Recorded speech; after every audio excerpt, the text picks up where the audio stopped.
Hello friends, एक बार फिर से स्वागत करता हूं मैं आपके अपना ही YouTube channel Union Math Zone पर। जैसा कि दोस्तों आज है, आप सभी को पता होगा 22 सितंबर 2021। तो आज का जो हम लोग का सेट हुआ था उसी सेट का सॉल्यूशन को लेकर के मैं आपके सामने प्रस्तुत कर रहा हूं। आज का सेट जितने बच्चे ने ऑफलाइन सेट को दे चुके हैं वो सही सही अपने क्वेश्चन और आंसर को मिलान कर लेंगे कि कौन सा उन्हें गलत था। जो गलत था उसे सुधारने का कोशिश करेंगे और सही है तो फिर कितना सही हुआ है वो हमें कमेंट में ज़रूर बताएंगे। और जो बच्चे हमें पहली बार देख पा रहे हैं वो साथ ही साथ मिलाते चलेंगे और लास्ट में हमें इस कमेंट बॉक्स में बताएंगे कि आपका कितना सही गया इस सेट में। एसएससी जीडी का एग्ज़ाम बहुत ही सटीक ढंग से दीजिएगा। बस केवल रेगुलर आप इस चैनल के माध्यम से बताए गए सभी सेट के क्वेश्चन को बारीकी से समझिए, क्योंकि यह क्वेश्चन आपको कहीं ना कहीं आधार बताएगा, यही आपको दिशा बताएगा, यही निर्देश बताएगा कि ऐसे ही प्रश्न आपको परीक्षा में पूछे जाएंगे। तो जैसा कि दोस्त देख पा रहे होंगे, यहाँ कह रहा है क्वेश्चन नंबर 1 में पैनल के 6 सदस्य एक पंक्ति में बैठे हैं। यू भी के ठीक बाएं बैठा है लेकिन डब्लू के ठीक दाएं ओर है। जो यहाँ पर जो लगा हुआ है दोस्त, ध्यान से देखिए इस जो का अर्थ क्या है। तो जो का मतलब होता है सेकंड पर्सन, जो का मतलब होता है सेकंड पर्सन मतलब दूसरा व्यक्ति। एक्स के ठीक दाएं बैठा है और वाई जेड के ठीक दाएं ओर बैठा है। जो एक्स से बाएं ओर है तो बताएं कि दाएं ओर से मध्य में बैठने वाले सदस्य कौन से हैं। ध्यान दीजिएगा दोस्त, यहाँ पर सबसे पहले हम लोग एक पंक्ति बनाएंगे और इस पंक्ति में 6 लोगों के लिए स्थान निर्धारित कर देंगे। जैसा कि आप देख पा रहे हैं 1 2 3 4 5 6, और अपने राइट साइड वाले को राइट मानेंगे और लेफ्ट साइड वाले को लेफ्ट मानेंगे। अब आप देख पा रहे होंगे कि प्रश्न में बोला है यू जो है भी के ठीक बाएं बैठा है।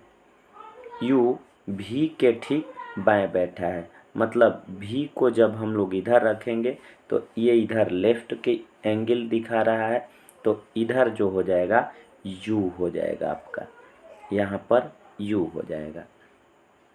प्रश्न में कह रहा है लेकिन डब्लू के ठीक दाएं बैठा है, तो इसके बगल में डब्लू होगा तब न दाएं तरफ यू हो जाएगा और भी से बाएं तरफ यू हो जाएगा। उम्मीद करते हैं यहाँ तक भली भांति समझ पा रहे होंगे। आगे प्रश्न में कह रहा है कि जो एक्स के ठीक दाएं ओर बैठा हुआ है, तो यहाँ पर यू और डब्लू आया, तो यू पहले आया डब्लू बाद में आया, तो दूसरा व्यक्ति मतलब डब्लू जो होना चाहिए, जो डब्लू होना चाहिए एक्स के ठीक दाएं ओर होना चाहिए, मतलब इसके पहले एक्स होगा, इसके दाएं डब्लू हो जाएगा।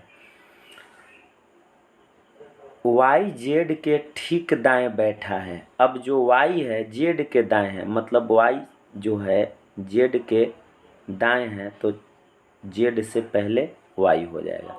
अब आपके इस प्रश्न में पूछा हुआ है कि बताएं कि इसके मध्य में कौन से बैठे हुए हैं। तो आप ध्यान से देखिए, इन दोनों के मध्य में एक्स और डब्लू आ रहे हैं, तो इसलिए आप कह सकते हैं कि आपका सही उत्तर जो है, आपका सही उत्तर हो जाएगा ऑप्शन नंबर बी एक्स और डब्लू।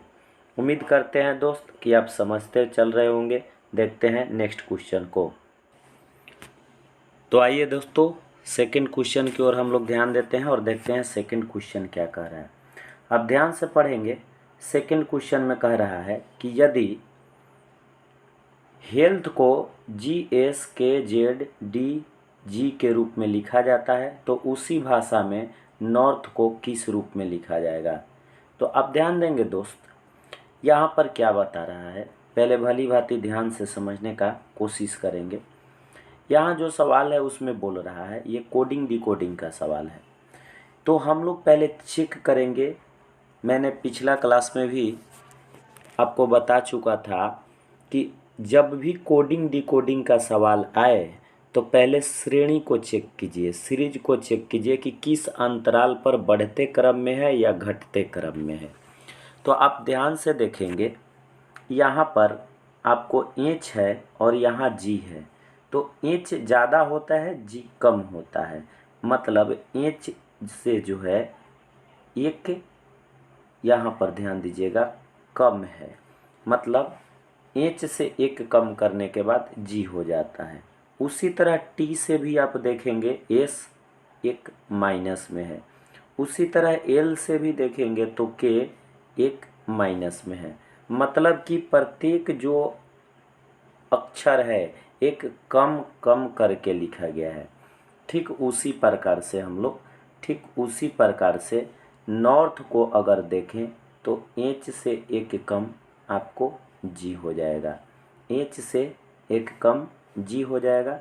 उसी तरह से आप घटाते घटाते जाएंगे तो आपका सही उत्तर जो है ऑप्शन नंबर बी हो जाएगा, मतलब GSQNM। इसी तरह से आप मिलाते चलेंगे। नेक्स्ट क्वेश्चन की ओर देखते हैं हम लोग। नेक्स्ट क्वेश्चन जो है दोस्त, तो नेक्स्ट क्वेश्चन में कह रहा है कि रेखा ए बी के अनुसार उपयुक्त चित्र की, रेखा ए बी के अनुसार उपयुक्त चित्र की दर्पण की छवि कौन सी होगी। मतलब इस दर्पण को अगर इस फिगर में लगाया गया है तो ये फिगर दर्पण में देखने के बाद हमें किस तरह का महसूस होगा। मतलब नॉन वर्बल रीजनिंग का क्वेश्चन है, तो ये आपको ये वाली फिगर होगा। क्योंकि बताया गया था कि अगर दर्पण लगे तो इसमें लेफ्ट और इसका लेफ्ट और राइट में परिवर्तन होता है, ऊपर और नीचे में कोई परिवर्तन नहीं होता है। तो जिस तरह से ये इस साइड मुड़ा हुआ है तो इसमें इस साइड मुड़ेगा। तो इस तरह से जो इधर ब्लैक वाला है तो ब्लैक वाला इधर हो जाएगा। मेरा ऑप्शन नंबर सी सही जाएगा। अगले क्वेश्चन की ओर आप ध्यान देंगे। अगला क्वेश्चन में कह रहा है दोस्त कि उस विकल्प का चयन करें जिसमें निम्नलिखित संख्याएं उसी तरह संबंधित है जो संबंध दी गई संख्याओं के समुच्चय है। तो यहाँ पर आप देख पा रहे होंगे कि यहाँ पर 9 है, 28 है और 85 है। ये किस तरह से काम कर रहा है, तो आप देखेंगे कि 9 को अगर 85 बनाना है हमें तो करना पड़ रहा है 9 में 9 से गुना, 9 9 81 और प्लस 4 जोड़ने पर प्राप्त हो रहा है। और अगर हम 9 से 28 बनाते हैं तो हमको करना पड़ रहा है 9 में 3 से गुना और प्लस 1 जोड़ना पड़ रहा है। तो इसी तरह से हम लोग बाकी दिए गए सीरीज में चेक कर लेंगे कि किसका पहला अंक में 9 से गुना करके 4 जोड़ने पर अंतिम अंक प्राप्त हो जा रहा है और पहला में जो है उतना ही से, मतलब 3 से गुना करके 1 जोड़ने पर बीच वाला प्राप्त हो जा रहा है। तो इस तरह से हम लोग देखेंगे ऑप्शन नंबर सी को। अगर आप ऑप्शन नंबर सी को लेते हैं तो 7 में दोस्त, 7 जो है 7 में अगर आप गुना कर देते हैं 9 से तो ये हो जाता है 9 7 63 और 4 जोड़ देते हैं तो हो जाता है 67, जो कि आप देख रहे हैं इस 7 के लास्ट वाला 67 प्राप्त हो रहा है। उसी तरह से 7 में गुना कर दीजिए 3 से और 1 जोड़ दीजिए तो 7 3 का 21 से 1 22 हो जा रहा है। तो आप देखिए इसके बगल वाला प्राप्त हो जा रहा है। नेक्स्ट क्वेश्चन की ओर ध्यान देते हैं। बस ध्यान से इसी तरह से समझते चलिए और देखते चलिए। बहुत ही आसान सवाल है। इस सवाल को समझने के लिए थोड़ा सा माइंड की ज़रूरत है। कह रहा है कि दी गई अंक श्रृंखला में कितने अंक, 4 अंक ऐसे हैं जिनके पहले अभाज्य अंक आया है लेकिन बाद में अभाज्य अंक नहीं आया है। मतलब अभाज्य अंक का मतलब हुआ कि वो ऐसी संख्या जो 1 से और अपने आप स्वयं से कटे उसे अभाज्य संख्या कहते हैं। उसे हम लोग क्या कहते हैं, उसे ही हम लोग अभाज्य अंक कहते हैं या अभाज्य संख्या कहते हैं। तो ध्यान दीजिएगा दोस्त, इस तरह के कितने ऐसे हैं, तो 4 को चुनना है। तो आप ध्यान देंगे कि यहाँ पर जब देखेंगे तो आपको पता चलेगा कि 1, 4 और 3 है। यहाँ ध्यान दीजिए, 1, 4 और 3 है, जिसमें आप ध्यान देंगे कि 4 के पहले 3 एक अभाज्य संख्या है, लेकिन 4 के बाद 9 जो है एक अभाज्य संख्या नहीं है। इसके पहले और कहीं देखा जाए तो इसके पहले अगर आप देखेंगे तो हम लोग को मिल जाएगा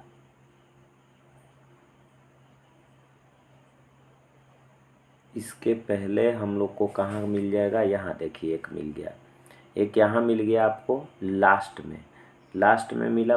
अगर इधर से बढ़ते कदम में गए तो फर्स्ट 4 के पहले नहीं, इस 4 के पहले 1 है लेकिन बाद में भी है। अगर यहाँ भी देखा जाए तो 4 के पहले आपका 5 है जो अभाज्य संख्या नहीं है। इसके बाद और आगे अगर बढ़ते क्रम में जाएं तो अब नहीं है। अब यहाँ देखिए अब आपको एक यहाँ मिलेगा 2 और 4 के पास। यहाँ पर भी एक आपको मिल जाएगा कि 2, 4 से पहले 2 है लेकिन यहाँ देखेंगे तो 8 है, अभाज्य नहीं है, मतलब 2 मिल गया। इसके बाद अगर आप देखेंगे तो आपको यहाँ भी मिल जाएगा यही वाली सवाल कि 3 है और 8 है, मतलब 3 के पहले जो है 4 के पहले 3 अभाज्य संख्या है लेकिन बाद में अभाज्य संख्या नहीं, 8 है। इसके बाद आपको मिल जाएगा यहाँ पर, यहाँ आप ध्यान से देखेंगे कि तो 4 के पहले यहाँ 5 है और बाद में है जो 8 है, तो एक यहाँ हो गया। अब यहाँ भी आपको मिल जाएगा कि 4 के पहले 7 है, 4 के पहले क्या है 7 है लेकिन बाद में 6 है। तो इस तरह से आप देखेंगे तो आपका सही उत्तर हो जाएगा। इस तरह से आप देखेंगे तो आपका इस तरह के प्रश्नों के लिए सही उत्तर हो जाएगा ऑप्शन नंबर डी, मतलब 5 मिलेंगे ऐसे। नेक्स्ट सवाल बहुत ही आसान, इसमें आपको पिछली क्लास में भी हमने बहुत बढ़िया से भली भांति समझाया है। अगर आपने मेरे द्वारा बताए गए पिछले प्रीवियस सेट को नहीं देख पाए हैं तो उसे एक बार ज़रूर देखेंगे, उसका लिंक डिस्क्रिप्शन बॉक्स में दे दिया जाएगा। तो देखिए दोस्तों, यहाँ पर कहता क्या है कि यदि जोड़ को घटाना, भागा का अर्थ जोड़ना, घटाव का अर्थ गुना और गुना का अर्थ भागा हो तो निम्नलिखित में कौन सा समीकरण सही है। हमने इस तरह के सवाल को बतलाया था आपको कि इस तरह के सवाल को हल करने के लिए सभी ऑप्शनों को देखना पड़ता है और ऑप्शन को हल करने के बाद LHS जो है RHS के बराबर आ जाना चाहिए। तो इसलिए दोस्त सबसे पहले हम लोग ऑप्शन नंबर बी को हल करते हैं और देखते हैं, अगर ये सही आ गया तो ठीक है, नहीं आएगा तो फिर नेक्स्ट को देखेंगे। आप ध्यान से देखेंगे ऑप्शन नंबर बी को हम लोग हल करते हैं।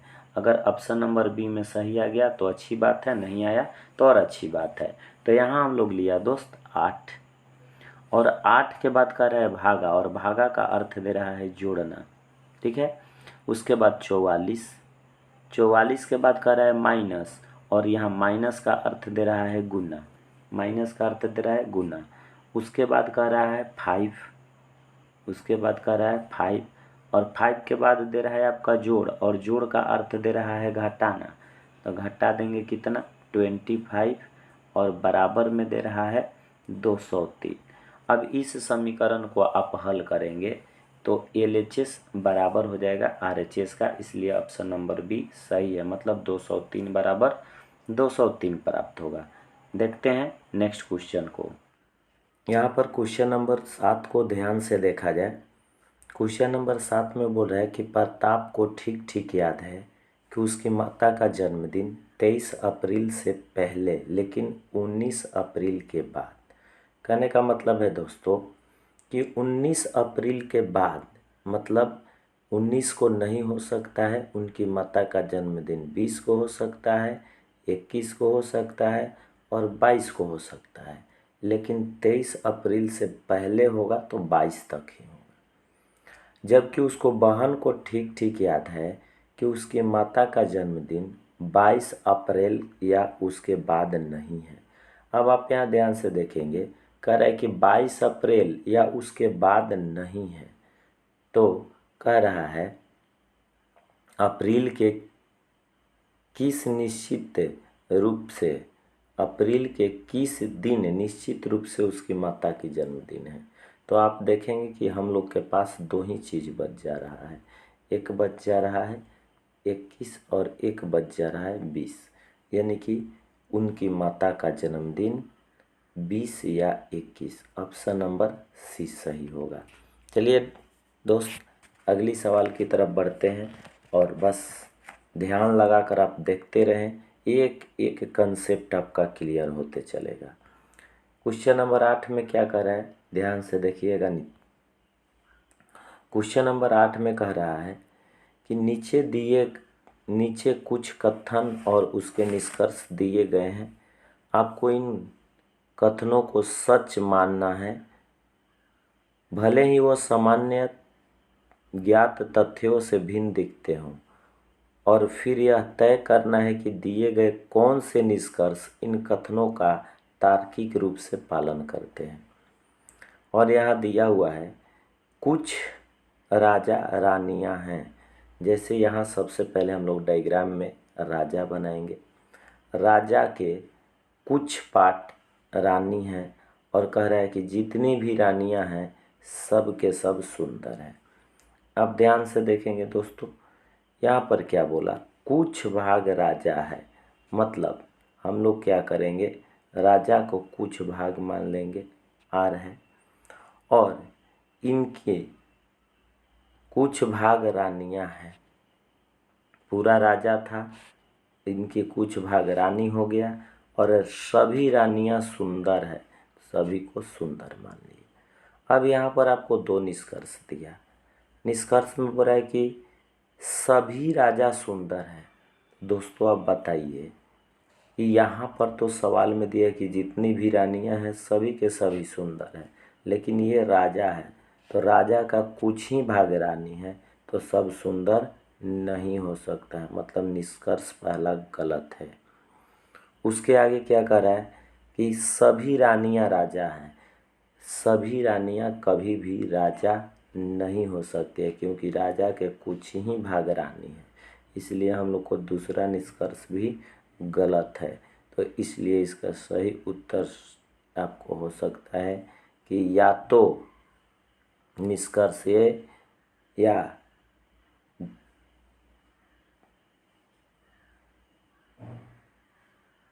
न तो निष्कर्ष एक और न ही निष्कर्ष दो पालन करता है, मतलब ऑप्शन नंबर 20 सही हो जाएगा। नेक्स्ट प्रश्न, अब ध्यान से देखते रहेंगे और देखिए, कह रहा है नीचे दिए गए विकल्पों में से नीचे दिए गए विकल्प से संबंधित शब्द का चयन कीजिए। जो विकल्प दिया हुआ है उसका सही उत्तर क्या होगा, आपको फर्स्ट में ही दिखाई दे रहा होगा दोस्त, आपको फर्स्ट में ही दिखाई दे रहा होगा कि यहाँ पर दिया है हेमोटोलॉजी का संबंध है रक्त से, मतलब कह सकते हैं कि हेमोटोलॉजी जो है जिसमें रक्त का अध्ययन किया जाता है, तो आपके सामने पूछा है कि फाइकोलॉजी में किसका अध्ययन किया जाता है, तो इसका सही उत्तर होगा शैवालों का अध्ययन किया जाता है। नेक्स्ट क्वेश्चन है दोस्त, अब ध्यान से देखेंगे, यह भी नॉन वर्बल रीजनिंग का है और आपके सामने प्रस्तुत किया जा रहा है।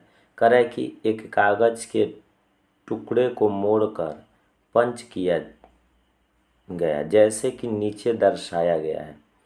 नीचे दिए गए आरेख से ज्ञात कीजिए कि खोले जाने पर यह कागज किस प्रकार दिखेगा। मतलब आपको कागज को पहले ऐसे मोड़ना है, फिर ऐसे मोड़ना है, फिर ऐसे मोड़ना है, और लास्ट में कटिंग कर देना है। तो कटिंग करने के बाद यह कैसे दिखेगा, ये आपका ऑप्शन नंबर 1 सही होगा। इसके लिए आपको करना क्या है कि कागज़ को ले लेना है एक छोटा सा टुकड़ा, और उसको जिस तरह से मोड़ा गया है मोड़ करके लास्ट में जो कटिंग के लिए जगह दिया गया है यहाँ पर, उस तरह से कटिंग करके चेक कर लेना है। नेक्स्ट सवाल की तरफ बढ़ते हैं दोस्तों। नेक्स्ट सवाल है 11 नंबर, बहुत ही अच्छा सवाल है, बस ध्यान से देखते रहिए, सभी के सभी कंसेप्ट आपके पूरा होते चलेंगे। यहाँ कह रहा है कि माधवी और शालिनी नाट्य कला और कंप्यूटर विज्ञान में उत्तम है। ये जो एक क्वेश्चन है दोस्तों, आपको ये क्वेश्चन सेट करना पड़ेगा आपको, और सेट करने के बाद फिर से देखना पड़ेगा। मतलब माधवी और शालिनी नाट्य कला और कंप्यूटर विज्ञान में उत्तम है। अंजना और माधवी कंप्यूटर विज्ञान और भौतिकी में उत्तम है। अंजना, पूर्णिमा और निर्मला भौतिकी और इतिहास में उत्तम है। निर्मला और अंजना भौतिकी और गणित में उत्तम है। तो कह रहे हैं कि पूर्णिमा और शालिनी इतिहास और नाट्य कला में।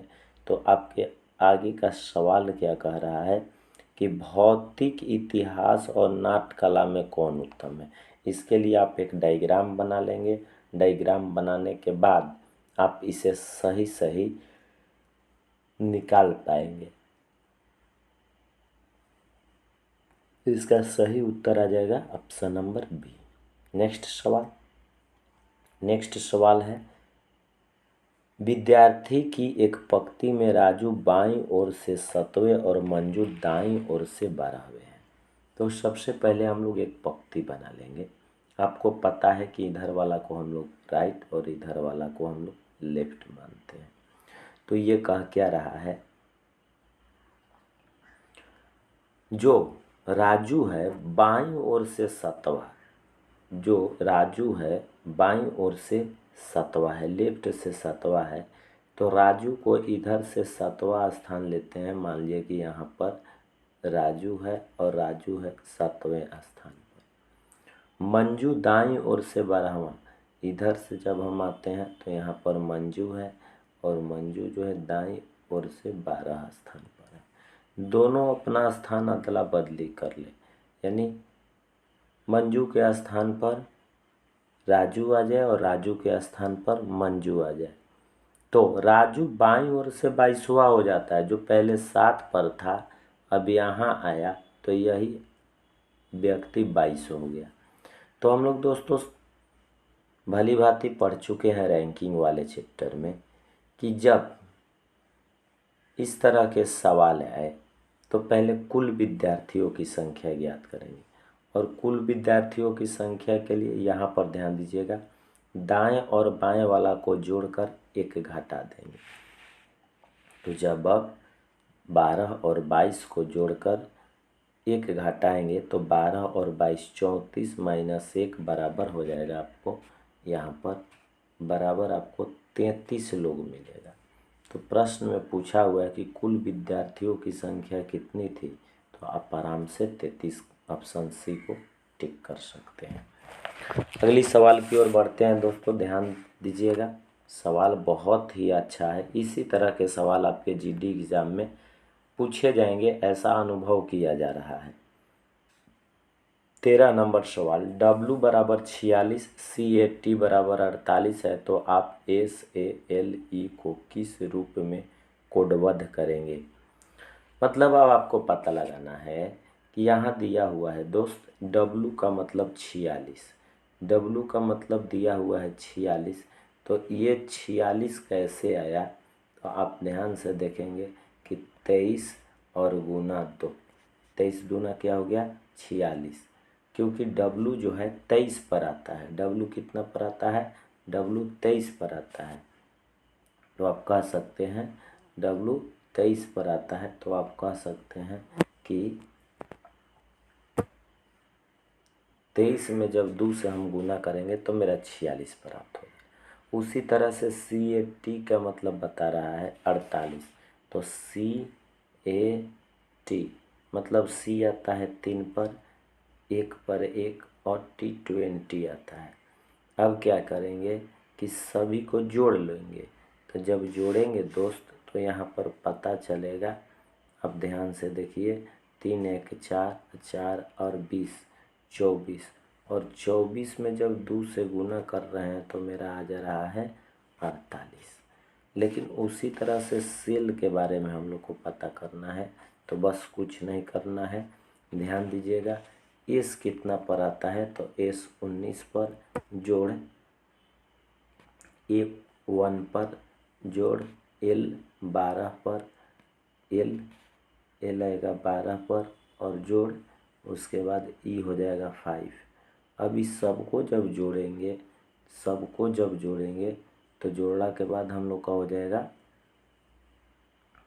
सबको जोड़ करके इसमें गुना भी करना है कितना से, 2 से, तो इस तरह से प्राप्त हो जाएगा 74। मतलब ऑप्शन नंबर बी 110% सही होगा। नेक्स्ट सवाल क्वेश्चन नंबर 14 ध्यान से देखेंगे। कह रहा है नीचे दिए गए विकल्पों में से संबंधित संख्या अक्षर ज्ञात कीजिए। तो इसमें संख्या और अक्षर सभी को चेक करते चलेंगे। जैसे हम लोग देखेंगे, जे से जब शुरुआत करके चेक करते हैं तो जे से हम लोग चेक करेंगे कहाँ जाते हैं, तो जे से फर्स्ट है और जे से हम लोग को जाना है नेक्स्ट वाला में, तो जे से ये हो जाएगा के, मतलब एक बढ़ गया। ठीक है दोस्त, और के से जब आगे जाएंगे तो एल एक बढ़ गया। उसी तरह से एल से जब आगे जाएंगे तो एम एक बढ़ गया। तो अगला एम से जब आगे बढ़ा देंगे तो एन हो जाएगा। तो एक हम लोग एन को रखेंगे, एक एन रखेंगे। उसके बाद अब अंक देखिए, यहाँ 2 से हो गया 4, अब इस 4 से हो गया 7, 7 से हो गया 11। मतलब पहले तो 2 बढ़ा, उसके बाद 3 बढ़ा, उसके बाद 4 बढ़ा, तो अगला में हम लोग बढ़ाकर 5, 11 5 कर लेंगे 16। अब लास्ट ऑप्शन में देखिए, यहाँ पर जेड से एक्स हो जा रहा है। ठीक है दोस्त, जेड से हो कितना जा रहा है, जेड से एक्स हो जा रहा है। तो इसके बारे में थोड़ा सा ध्यान दीजिएगा कि जेड से एक्स हो जा रहा है तो कैसे जा रहा है, इसके बारे में हम लोग देखेंगे। अब देखेंगे कि जेड से जब एक्स हो गया, जेड से जब एक्स हो गया तो -2 का कमी हो गया। एक्स से जब भी हो गया तो यहाँ भी -2 का कमी हो गया। भी से जब टी हो गया तो यहाँ भी -2 का कमी हो गया। और टी में जब 2 कम करेंगे तो यहाँ पर आर हो जाएगा। मतलब हम लोग को सही उत्तर होगा N16R। तो इस तरह से आप देखेंगे तो इसका सही उत्तर कौन हो सकता है, N16R। तो आप देख पा रहे हैं ऑप्शन नंबर डी सही उत्तर है। नेक्स्ट सवाल की तरफ बढ़ते हैं। नेक्स्ट सवाल 15 नंबर। 15 नंबर में बोल रहा है कि ब्रदर को 46 लिखा जाता है, फादर को 58 और सिस्टर को 90 लिखा जाता है। तो इसी तरह मदर को क्या लिखा जाएगा। देखिए दोस्त, इसके लिए कुछ करना नहीं है।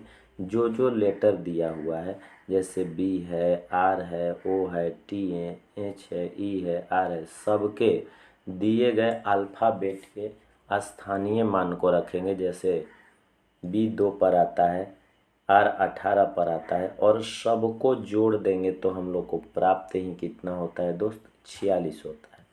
सेम उसी तरह से आप ध्यान देंगे कि अगर फादर के दिए गए सभी मान को जोड़ देंगे तो 58 हो जाता है। सिस्टर के दिए गए सभी मानों को लिखकर जोड़ देंगे तो 90 हो जाता है। सेम उसी तरह से हम लोग मदर के लिए क्या करेंगे कि मदर में जो है M13 पर आता है, M13 पर आता है, ओ जो है 15 पर आता है तो जोड़ 15, उसके बाद T20 पर आता है तो जोड़ 20, उसके बाद H8 पर आता है तो जोड़ 8, उसके बाद E5 पर आता है तो जोड़ 5, और R18 पर आता है तो 18। अगर आप जोड़ेंगे तो आपका सही उत्तर प्राप्त हो जाएगा 79। मतलब ऑप्शन नंबर बी सही हो जाएगा आपका। बहुत अच्छा, आप लोग इसी तरह से ध्यानपूर्वक देखते चले और आगे बढ़ते चले। बढ़ते हैं नेक्स्ट क्वेश्चन की ओर। बढ़ते हैं नेक्स्ट क्वेश्चन 16 नंबर देखेंगे दोस्त। 16 नंबर सवाल में कह रहा है कि निम्नलिखित में कौन सा आरेख अविवाहित अध्यापक और पिता को सूचित करता है। तो देखिए दोस्तों, यहाँ पर अविवाहित जो है अध्यापक हो सकता है, परंतु पिता कभी अविवाहित नहीं हो सकता है।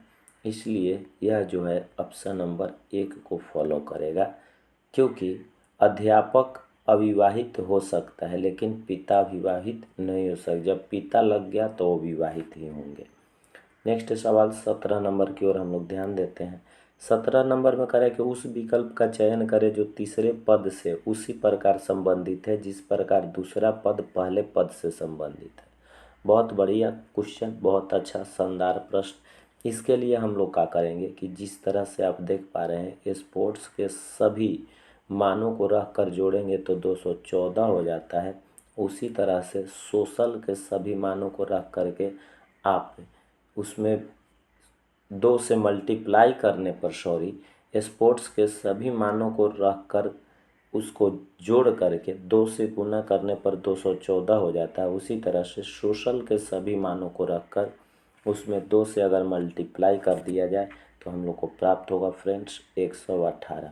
सेम सवाल है, क्योंकि इस तरह का सवाल पीछे हमने बता दिया कि सोशल के लिए आप एस के लिए 19 रखेंगे, ओ के लिए 15 रखेंगे, सी के लिए 3, आई आता है 9 पर, एक पर ए आता है और एल 12 पर आता है। सबको जोड़िएगा 59, 59 में 2 से मल्टीप्लाई कर दीजिएगा 118 प्राप्त हो जाएगा। नेक्स्ट सवाल 18 नंबर सवाल कह रहा है कि नीचे दी गई आकृति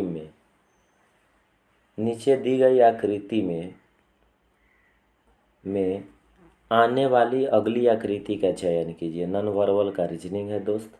तो इसमें आने वाली जो है अगली आकृति क्या होगा, आप ध्यान से देखते चलेंगे तो आपको पता चलेगा कि ये जो इस साइड 3 एंगल हैं, एक आप तीर की तरह क्रॉस और एक जीरो, इसमें किस आधार पर मूव कर रहा है, इसमें कैसे, तो इसमें कौन सा हो जाएगा।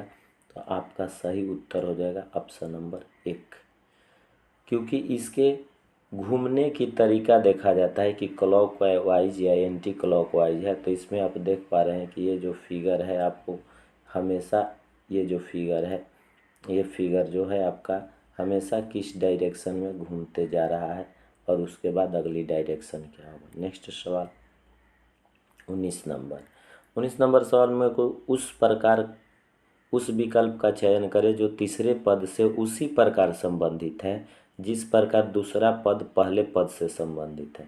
तो यहाँ पर कह रहा है कि ऊँट हौदा। तो आपको पता है दोस्तों कि जिस प्रकार ऊँट का संबंध हौदा से है, ठीक उसी प्रकार घोड़ा का संबंध काठी या जिन से होता है। मतलब ऑप्शन नंबर 1 सही हो जाएगा। अगला क्वेश्चन है, बहुत ही शानदार क्वेश्चन है और ये क्वेश्चन आपको डायरेक्शन से है। कह रहा है कि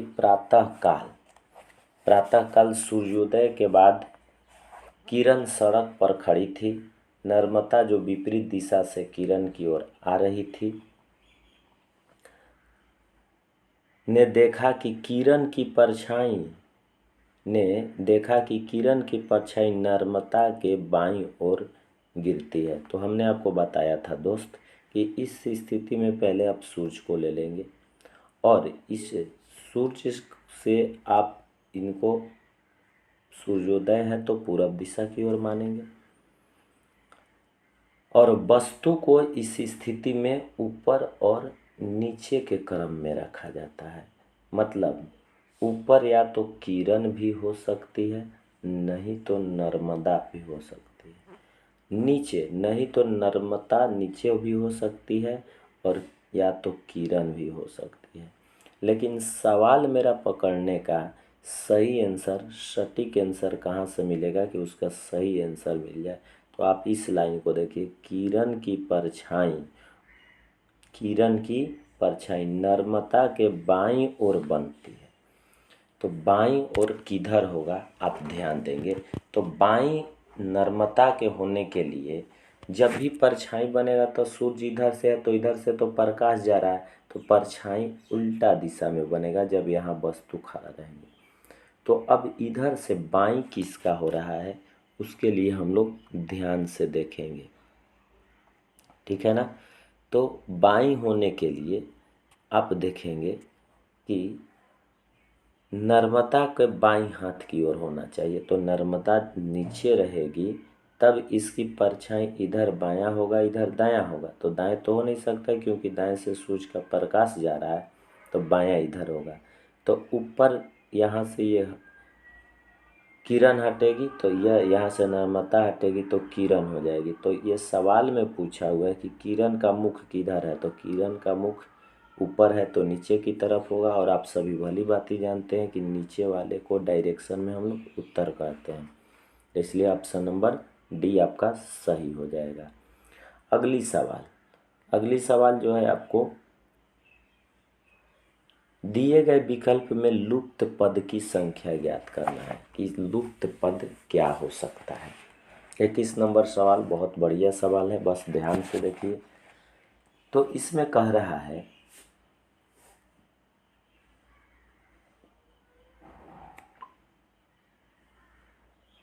यहाँ बॉक्स में जो खाली स्थान है क्या भरा जाएगा, ध्यान से देखिएगा। तो इसके लिए हम लोग देखते हैं कि यहाँ पर 7 गुना 3 कर दिया जाए। यहाँ पर क्या कर दिया जाए, 7 में 3 से गुना कर दिया जाए। और जब इस 5 को घटाया जाता है, मतलब 7 गुना 3 7 का 21, और इस 5 को जब हम घटाते हैं तो 21 में से 5 जाएगा तो आपको प्राप्त कितना हो जाएगा। जब 7 गुना 3 7 का 21 में से 5 जाएगा तो आपको प्राप्त ही 16 हो जाएगा। सेम उसी तरह से आप ध्यान से देखिए, 5 और 4 के गुना कीजिए तो ये हो जाएगा 5 चौका 20, 20 में से 7 को अगर निकाल दीजिए, 7 को अगर निकाल दीजिए तो हम लोग को प्राप्त ही कितना हो जाएगा, तो हम लोग को प्राप्त 13 हो जाएगा। उसी तरह से हम लोग को चेक करना है कि यहाँ पर कितना कितना में गुना किया जाए। 6 में कितना से गुना किया जाए, 6 में कितना से गुना किया जाए तो पता नहीं है। तो आप ध्यान से देखेंगे, यहाँ पर कर दिए 6 गुना कांस्टेंट, उसमें से कितना घटाया जाए। तो 6 गुना कांस्टेंट करके जब 4 घटाते तो हम लोग को प्राप्त हो जाता 38। लेकिन यहाँ ध्यान से देखिए, ये माइनस में है तो उधर जाएगा तो ये 6k हो जाएगा और 6k का मान बचेगा, ये जो 38 प्लस हो जाएगा तो 42 हो जाएगा, क्योंकि माइनस में है तो बराबर के उस साइड जाएगा तो प्लस हो जाएगा। और इसमें जब 6 से भाग देंगे तो k का मान हो जाएगा 7, इसलिए सही उत्तर हो जाएगा ऑप्शन नंबर बी।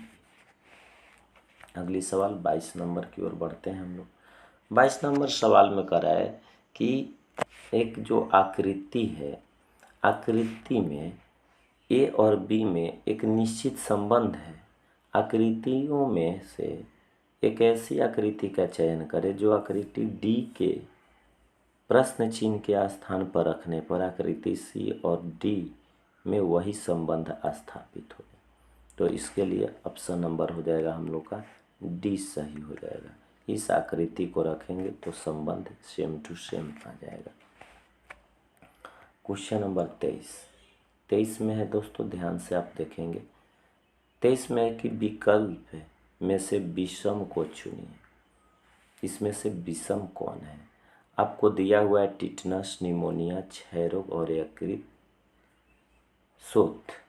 कह रहा है कि निमोनिया, क्षय रोग और यकृत शोथ शरीर के किसी अंग को प्रभावित करते हैं, शरीर के किसी अंग को प्रभावित करते हैं, जबकि जो टिटनस है ना दोस्त, तो पूरे शरीर को प्रभाव में डालता है। इसलिए हम लोग कह सकते हैं कि ये जितने भी थे ये शरीर के किसी एक अंग को प्रभावित करने वाला रोग है, लेकिन टिटनस पूरे शरीर को प्रभावित करने वाला रोग है, इसलिए इसमें टिटनस भिन्न है। नेक्स्ट 24 नंबर आपका अगली प्रश्न, और 24 नंबर में क्या दिया हुआ है। नीचे दिए गए कथन को सत्य मान लीजिए, भले ही वह सामान्य मान्यताओं से भिन्न प्रेरित होता हो। इस तरह का प्रश्न हमने फर्स्ट में ही आपको बता डाला है। इसमें कह रहा है कि कथन में कि रिंकी ने रेनू से कहा, मैंने अब आपका नंबर नोट कर लिया है, अधिक जानकारी के लिए मैं आपको कॉल करूँगी। तो पहला यहाँ पर क्या कह रहा है कि रिंकी और रेनू सहकर्मी हैं, वे दूसरा खरीदारी के लिए बाहर जा रही है।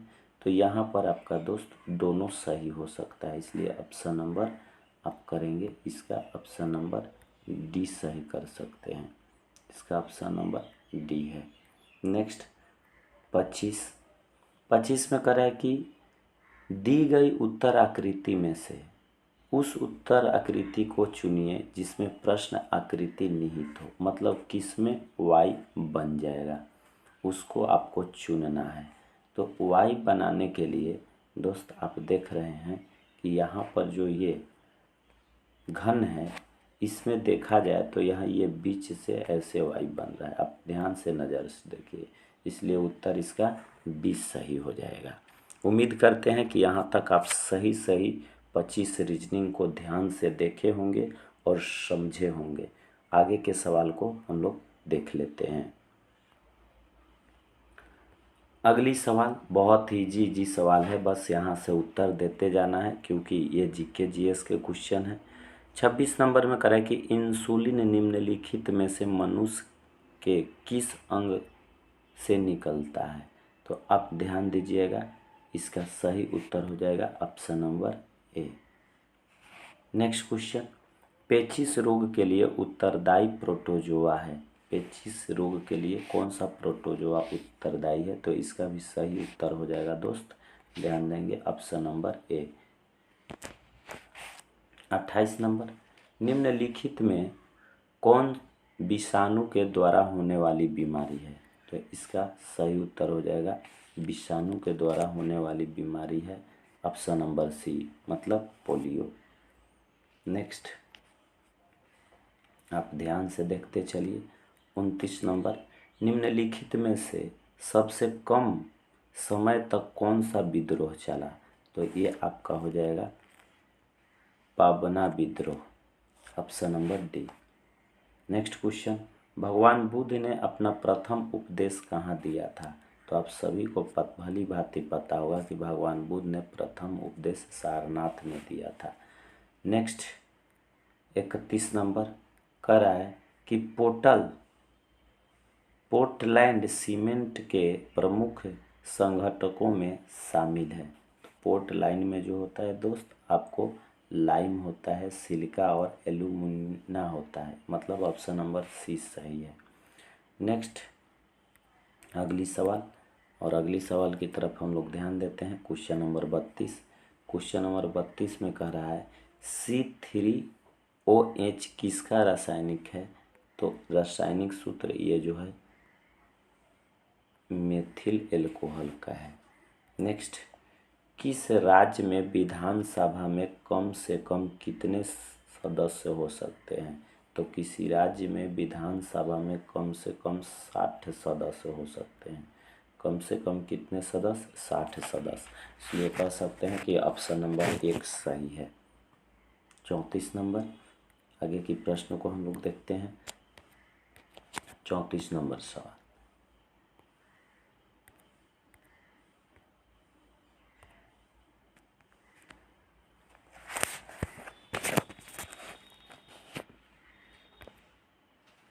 चौंतीस नंबर सवाल में कह रहा है दोस्त,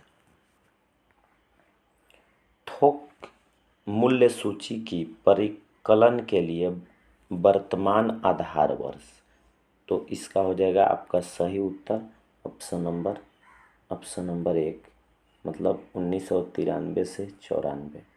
नेक्स्ट सवाल है, भारत में हरिजन संघ की स्थापना किसने किया? तो आप सब तो भली भांति जानते हैं कि हरिजन पत्रिका का स्थापना ही किया था गांधी जी, और हरिजन संघ का भी, लेकिन बहुत लोग यहाँ पर मान देते हैं BR अम्बेडकर। नेक्स्ट सवाल, किस तत्व का परमाणु सबसे छोटा होता है? किस तत्व का जो परमाणु होता है सबसे छोटा होता है? तो यहाँ पर आपका सही उत्तर हो जाएगा दोस्त हीलियम का, मतलब ऑप्शन नंबर बी हो जाएगा। 37 नंबर, सदन में कुल सदस्यों का कितना भाग वैधानिक चेंबर की मीटिंग बुलाने के लिए आवश्यक गणपूर्ति कोरम है? तो आपका 37 का हो जाएगा 1/10, मतलब ऑप्शन नंबर 1 सही हो जाएगा। नेक्स्ट सवाल 38 नंबर, विधान परिषद का सदस्य बनने के लिए निर्धारित न्यूनतम आयु है? तो न्यूनतम आयु इसके लिए है दोस्त 30 वर्ष, ऑप्शन नंबर बी सही है। नेक्स्ट, कर्नाटक गांधी के नाम से प्रसिद्ध स्वतंत्रता सेनानी कौन है? तो कर्नाटक गांधी के नाम से प्रसिद्ध स्वतंत्रता सेनानी है हौदेकर मंजप्पा, ऑप्शन नंबर डी सही हो जाएगा। 40 नंबर है कि भारत में सबसे लंबा बांध, इसे तो आप सभी भली भांति जान रहे होंगे, ऑप्शन नंबर सी हीराकुंड बांध है। नेक्स्ट 41 नंबर जो सवाल है, अरब सागर में स्थित भारतीय द्वीप की सर्वाधिक महत्वपूर्ण विशेषता क्या है? इसके लिए हो जाएगा ऑप्शन नंबर बी, वे सभी परवाल उद्गम के हैं। क्वेश्चन नंबर 42, निम्नलिखित में से प्राचीनतम राजवंश कौन सा है? तो आपको पता होगा कि प्राचीनतम नंद वंश है। नेक्स्ट, शुंग वंश का अंतिम शासक, बहुत ही जबरदस्त क्वेश्चन और इजी क्वेश्चन, इसका ऑप्शन नंबर डी होगा देवभूति। 44 नंबर क्वेश्चन दोस्तों, कोकण तट किसके बीच में फैला हुआ है? तो कोकण तट जो है यह है गोवा और दमन के बीच में फैला हुआ है। कुल्लू घाटी जिन पर्वत श्रेणियों के बीच अवस्थित है वह है, तो कुल्लू घाटी आपको पता होगा कि यह जो है धौलाधर और पीर पंजाल में है, तो इसके लिए आपका सही उत्तर हो जाएगा, इसलिए आपका सही ऑप्शन नंबर सी हो जाएगा। 46 नंबर कह रहा है कि हमारे समाज में डाक कर्मियों के द्वारा किए गए योगदान की मान्यता में विश्व स्तर पर खाली स्थान को हर साल राष्ट्रीय डाक कार्यकर्ता दिवस के रूप में मनाया जाता है, तो इसका सही उत्तर होगा 1 जुलाई को। Next, global cyber security index GCI 2020 में भारत का कौन सा रैंक रहा? तो इसमें भारत का 10वां रैंक प्राप्त था, इसलिए आपका सही उत्तर ऑप्शन नंबर डी हो जाएगा। नेक्स्ट क्वेश्चन की ओर आगे बढ़ते हैं। नेक्स्ट क्वेश्चन कर रहा है, कैबिनेट की नियुक्ति समिति ACC ने खाली स्थान डैश के CEO अमिताभ कांत का कार्यालय 30 जून 2022 तक 1 वर्ष के लिए बढ़ा दिया, तो इसका सही होगा नीति आयोग के द्वारा, ऑप्शन नंबर डी। 49 नंबर सवाल करा है कि निम्नलिखित में से कौन भारत का सबसे पुराना समाचार पत्र है? तो ये है आपको सबसे पुराना बॉम्बे समाचार। नेक्स्ट, निम्नलिखित में से किस फिल्म ने टोरंटो अंतर्राष्ट्रीय महिला फिल्मोत्सव 2021 में डॉक्यूमेंट्री सिलेक्शन सर्वश्रेष्ठ जूनी में सर्वश्रेष्ठ फिल्म का पुरस्कार जीता है? तो इसका सही उत्तर हो जाएगा आपका ऑप्शन नंबर 1 डिकोडिंग शंकर। तो इस तरह से आपका इस पार्ट 1 में 1 से 50 क्वेश्चन क्लियर हुआ। इसका बहुत जल्द ही पार्ट 2 अपलोड किया जाएगा, तो उसमें आपको 25 मैथ और 25 हिंदी के क्वेश्चन मिल जाएंगे।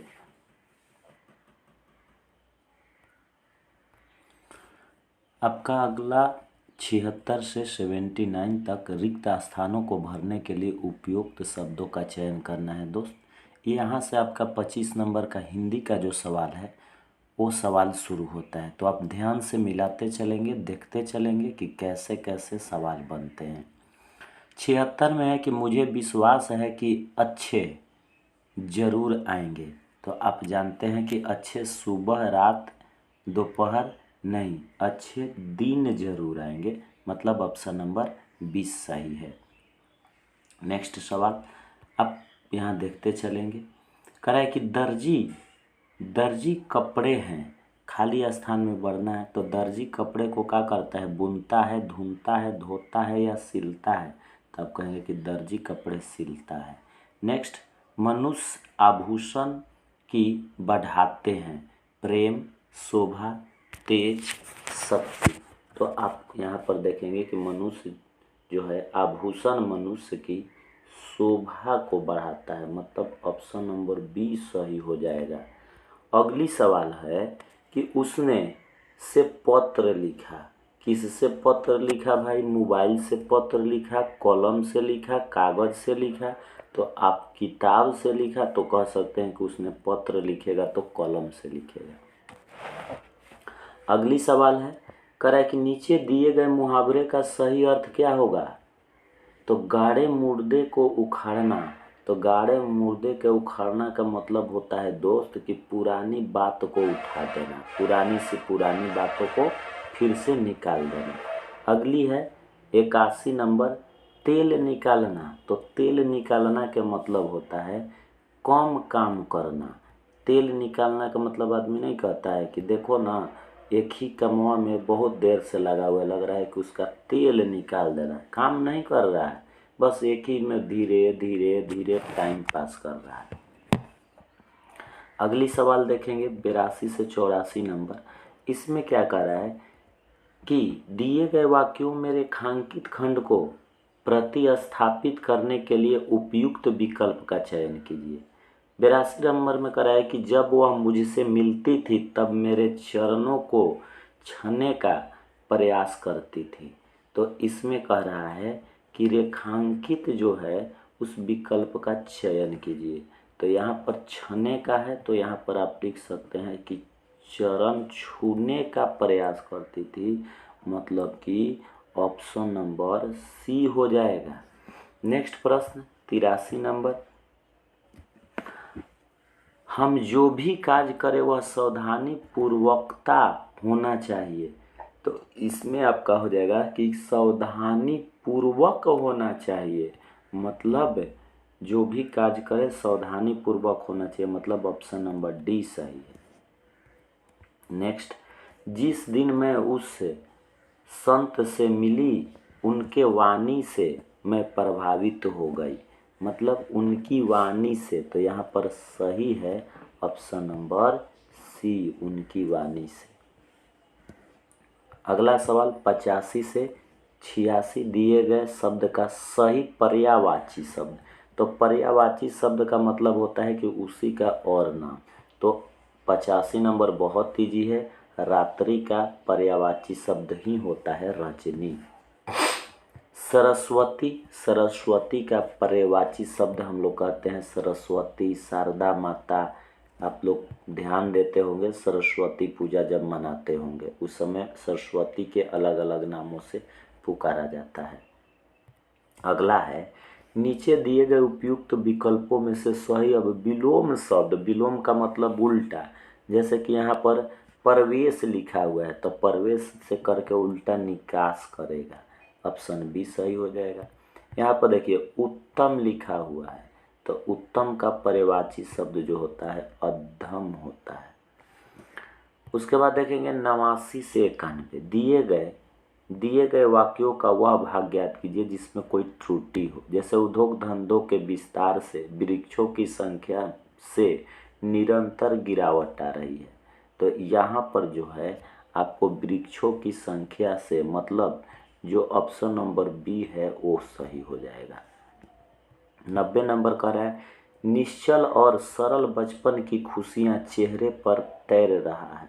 तो इसके लिए आपका तैर रहा है, मतलब ऑप्शन नंबर इसमें भी बी सही हो जाएगा। 91 नंबर, प्रकृति केवल निर्माण ही नहीं ध्वंस भी करता है। तो ध्वंस के लिए आपका करता है सही हो जाएगा, मतलब कि ऑप्शन नंबर डी सही हो जाएगा। अगला, सही वर्तनी वाले शब्द का चयन कीजिए, मतलब कि इसमें सही कौन लिखा गया है उसको आपको देखना है। तो आप देखेंगे 92 नंबर में कि उपयुक्त कैसे लिखाता है, तो उपयुक्त लिखाता है दोस्त ऑप्शन नंबर 20 सही है। उसके बाद आप देखेंगे दोस्त 93 में कि घुड़दौड़ कैसे लिखाता है, तो इसके लिए आपका ऑप्शन नंबर 1 सही हो जाएगा। 95 में करा है कि अनेक शब्दों के एक शब्द प्रयुक्त कीजिए, जिसमें जानने की इच्छा हो उसे हम लोग जिज्ञासु कहते हैं, एकदम जानने के लिए व्याकुल हो। जिसका कोई शत्रु नहीं हो उसे ही हम लोग कहते हैं अजात शत्रु। नेक्स्ट 96 से 100 नंबर में कह रहा है कि एक गद्यांश दिया गया है, आप लोग गद्यांश को भली भांति ध्यान से पढ़ेंगे और पढ़ने के बाद इस गद्यांश के नीचे आंसर दिया गया है उसे ध्यान से देखिए। कह रहा है गद्यांश में सांकेतिक रिक्त स्थान एक में के लिए उपयुक्त शब्द होगा। एक में दोस्त भराएगा हम लोग को ऑप्शन नंबर बी हाथ भराएगा, क्योंकि आप यहाँ पर देखिए क्या बोल रहा है, अपना स्वभाव छोड़ना किसी के हाथ में नहीं है, तो इसलिए एक में हाथ भराएगा। इसी तरह से पढ़ते जाएंगे और आप चेक करते जाएंगे और भरते जाएंगे। 97 में आपका ऑप्शन नंबर सी हो जाएगा, व्यवहार हो जाएगा। 98 में आपका ऑप्शन नंबर 1 हो जाएगा, अवसर हो जाएगा। और 99 में आपका ऑप्शन नंबर बी हो जाएगा, मतलब अमृत हो जाएगा। और 100 में आपका ऑप्शन नंबर 1 हो जाएगा, उंगलियां हो जाएगा। तो इस तरह से आप दोस्त यहाँ तक भली भांति मिला चुके होंगे। हमने बतलाया सेकेंड पार्ट बहुत जल्द ही मैथ का 25 क्वेश्चन अपलोड कर देंगे, क्योंकि इसमें वीडियो बहुत लंबा हो जाएगा, इस वजह से मैथ के क्वेश्चन को एक साथ इंक्लूड नहीं किया जा रहा है। तो आज के इस टेस्ट को क्वेश्चन को देखने के लिए बहुत बहुत धन्यवाद। लेकिन आप लोग कमेंट में ज़रूर बताएंगे कि इस 75 क्वेश्चन में से आपका कितना आया। फिर उसके बाद मैथ का बहुत जल्द ही मैं वीडियो अपलोड कर रहा हूँ।